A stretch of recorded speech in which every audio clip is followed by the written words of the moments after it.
What's up, explorers? Welcome back to our channel. We're the Choose here from Choose to Explore, where we teach you guys how to see the world and save $1. So we just came back from an amazing trip in none other than Puerto Rico. And this was actually our 4th time together going there, and trust me, it won't be our last. But today what we're going to be doing is creating a know before you go for everything you need before you go to Puerto Rico. So stay tuned, you don't want to miss this one. So the first thing to know is that Puerto Rico is a U.S. territory. So what does that really mean? So Puerto Rico has its own local government, but it is under the control of the U.S. Congress. So you don't even need a passport in order to get to Puerto Rico if you're a U.S. citizen. You just can show up to the airport with your driver's license and get on the plane and end up in beautiful paradise in the Caribbean. And the next thing to know is that Uber is widely available in San Juan, which is the capital of Puerto Rico. And this is really convenient if you're flying into the San Juan International Airport, because you can just get off the plane, open up your phone, get the Uber app, and get on to your next destination. But I will say, Uber works really well in San Juan, but the further out you get from San Juan, the more difficult it is to go different places. You may even take an Uber somewhere and have a really hard time getting an Uber back. So just keep that in mind. So while Uber is available in San Juan, it's not the most affordable means of transportation. If you guys do want to see the world and save $1, like us, you can actually take the bus from the airport to downtown San Juan. The bus runs from Monday to Friday from 5 a.m. to 9 p.m. And it runs give or take every 5 to 30 minutes. The last time I took it, it was only around 75 cents per person, and it was on the 2nd floor of the main terminal. I actually just talked to a police officer and they directed me right there. And our next point is, although people will fly into San Juan Airport, it's not the only airport in Puerto Rico. So there actually are 3 main airports in Puerto Rico. The first one and the only international airport is going to be San Juan. And the next one is the one that we actually flew to on this trip, and that is the Ponce Airport. And the other one is the Aguadilla Airport, and we've never flown into this one yet. But all 3 of these are going to have flights from the U.S. to Puerto Rico. So Puerto Rico is a tropical location, so that means it's warm weather all year round. Count me in. Being in the heart of the Caribbean, the temperature is phenomenal, at least for me. Sometimes it can be too hot, but I love it in Puerto Rico, no matter the time of the year. No such thing as too hot. But something to keep in mind is that Puerto Rico is along the hurricane belt, so if you come during hurricane season, just definitely be mindful of the weather. So when is hurricane season? Hurricane season actually is sometime between June and November. And just because it is hurricane season does not mean that you shouldn't travel there. You just want to be mindful of the weather, because we've traveled many times in the Caribbean during this hurricane season, and many times it's just been sporadic rain. Our next point is about the capital of Puerto Rico, which is San Juan. And here is the heart of the city. It is a bustling city with old colonial style buildings, lots of people, amazing restaurants, nightlife, beautiful forts, beaches. On our first trip to Puerto Rico together, we spent almost all our time exclusively in San Juan, and we had an amazing time. And one of my favorite things about Old San Juan is that it is very walkable. Just be mindful that some streets are cobblestone, so ladies, leave your heels at home walking through San Juan. So on our first trip, we spent majority of our time in San Juan, but this is our 4th time in Puerto Rico, and every time we ventured out to a new area. And that's to say that Puerto Rico is the 4th biggest island in the Caribbean, and there is so much to see there. So if you do have the time, I'd recommend venturing outside of San Juan. Now, as I said earlier, Uber is available in San Juan, but if you really want to explore the island and you want to be on your own schedule, I would really recommend renting a car. This is typically how we venture around the island. Liv and I usually drive, especially if we're in the Caribbean, and one thing that I did notice every time that we ventured outside of San Juan is how amazing the roads are in Puerto Rico. We take it for granted, but I'll tell you, driving through the Caribbean is not an easy feat, but in Puerto Rico, it is a breeze. What I mean by that are the roads are very smooth. You may have your occasional potholes, but overall, very smooth roads. Even when I'm going through the mountains and I'm going through these windy roads, I felt super safe and I wasn't worried. They have barriers on the majority of the roads that were there and street lights, and they're wide enough roads that 2 cars can pass through pretty comfortably. And this is going 2, 3, 4 hours away from San Juan. The roads were still really good. And that really surprised me on a good note. Also, renting a car will save you a lot, because I can't even imagine what a taxi would be to venture and see some of the beautiful other parts of Puerto Rico. So the next thing that we're going to talk about are languages in Puerto Rico. So there's actually 2 official languages in Puerto Rico. That's Spanish and English. So you should definitely brush up on your Spanish skills before heading there. So in San Juan, we are really comfortable speaking English. Everybody there that we spoke to spoke back to us in English, and we had no problems navigating. And the further that we were from San Juan, the more common that it was that people were initiating conversations in Spanish rather than English.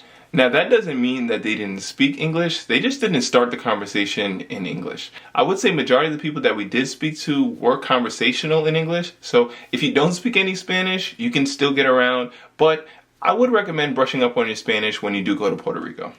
Our next point is about the legal drinking age in Puerto Rico. Now what is that? It's 18. You do what you want with that information. Responsibly.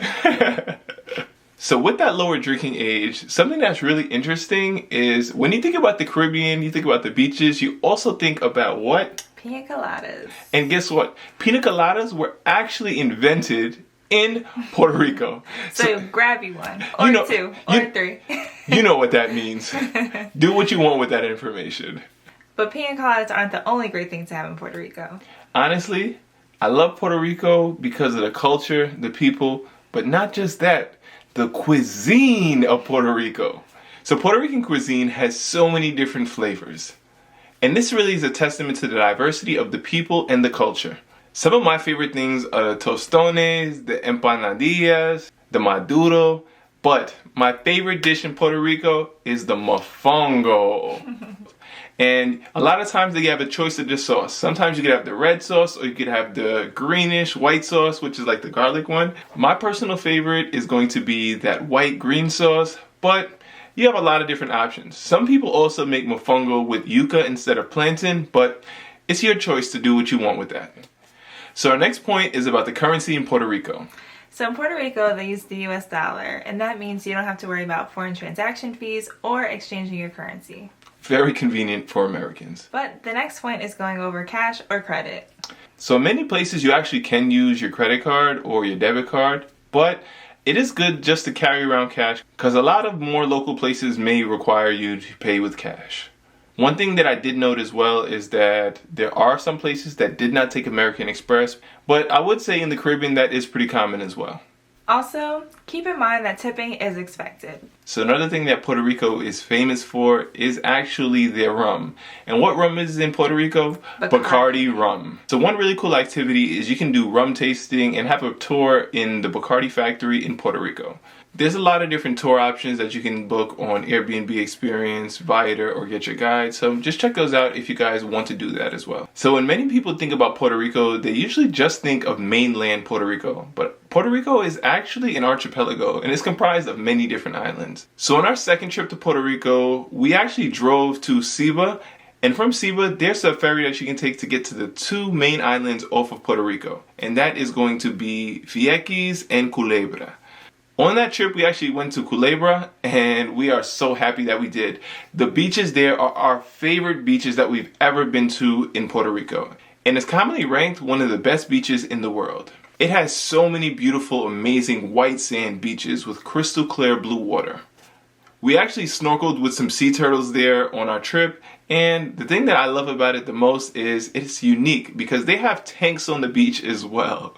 Yes, they have graffiti on the tank, so they're really cool. Now Vieques is a little bit different and is known for the wild horses that they have there. Also, we're going to talk about a tour that Vieques has that is one of the reasons why it's one of the most famous islands in the world. So stay tuned for that as well. Also, if you want to get to these islands, you're not limited to the ferry. You can also take a small little charter plane. It is a little bit more expensive, but it'll save you a lot of time. But flying, of course, is quicker than taking a boat. So our next point is about the bioluminescent bays here in Puerto Rico. So I heard that there's only 5 bioluminescent bays in the world. And guess what? Puerto Rico has 3 of them. Now, the bioluminescent bays, the main one is going to be in the island of Vieques.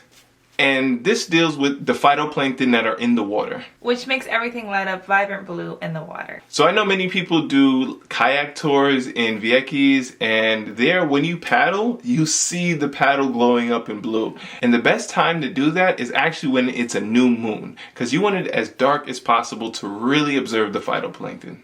But on our last trip to Puerto Rico, we were in the southwestern region, and La Parguera, and around that Lajas region you can actually do a bioluminescent bay tour. We actually were there on the full moon, so we opted not to do it because it would have been so bright out, but we can't wait to make a 5th trip to go and explore one of these bioluminescent bays.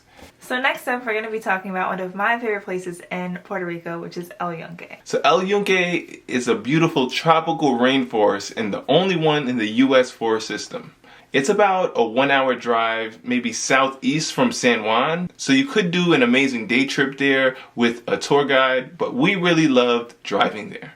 El Yunque is a huge rainforest, and it's comprised of so much. They have amazing hiking trails, they have water slides, they have waterfalls, they have castles, they have green spaces. It's really a place you can spend multiple days through if you really wanted to.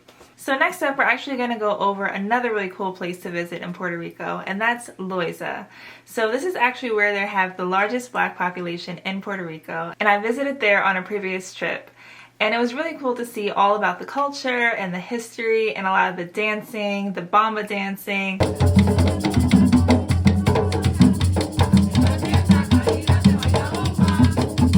And the food was incredible as well. So definitely check that out on your trip as well. It's only about a half-hour outside of San Juan. So the next point we're going to talk about are the amazing, beautiful beaches in Puerto Rico. So our favorite beach near San Juan is Escambron Beach.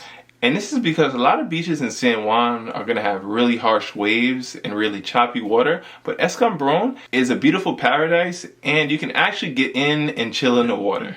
Many people actually go here to snorkel, and it's a great place to see marine life as well. But my favorite beaches in Puerto Rico are going to be outside of San Juan. As I stated earlier, my favorite beaches are going to be on the island of Culebra. But on mainland Puerto Rico, my favorite beach is going to be on Cabo Rojo, and more specifically, Playa Buye. And that's on the west side.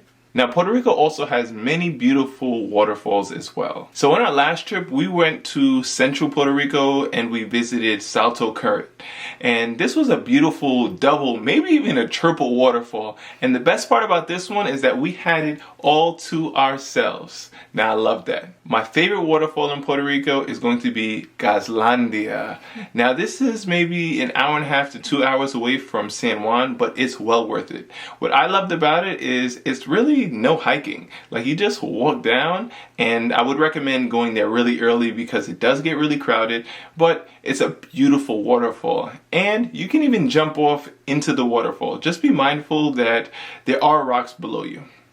And also, I really enjoy visiting La Mina Falls and El Yunque. It's the perfect way to cool off as you're exploring through the rainforest. Yes, because it is hot in El Yunque. Alright, so next up, we're going to talk about packing essentials. So you're definitely going to want to bring sunscreen, bug spray. Yes, a bug spray. Your swimsuit, as well as some water shoes. I would also recommend getting some kind of visor, a bucket hat, something just to protect yourself because, as I said, it's hot in Puerto Rico. And a reusable water bottle. So our last point is going to be covering safety in Puerto Rico. So we've been to Puerto Rico 4 times, and there's a reason we keep coming back. It's a beautiful island with so much to offer, and throughout our experiences, we felt safe the entire time. And this is through many different regions and driving through it. But that doesn't mean to let your guard down, because anything could happen at any time. And we always travel with Safety Wing, which is travel medical insurance. And the reason why I love Safety Wing is it's relatively affordable, like $2 to $3 a day if you're under the age of 35. So we go for 5 days and we're spending about $15 per person just for that safety net. And it covers so much. It covers you for lost baggage, flight delays, as well as a lot of medical emergencies. So there you guys have it. So many different tips for you to know before you go to Puerto Rico. So thank you guys so much for checking out our channel. Please be sure to like, comment, and subscribe. You guys could be anywhere in the world, but you're sitting here watching with the Chews, and we truly appreciate that. So we'll catch you guys on the next one. Bye-bye.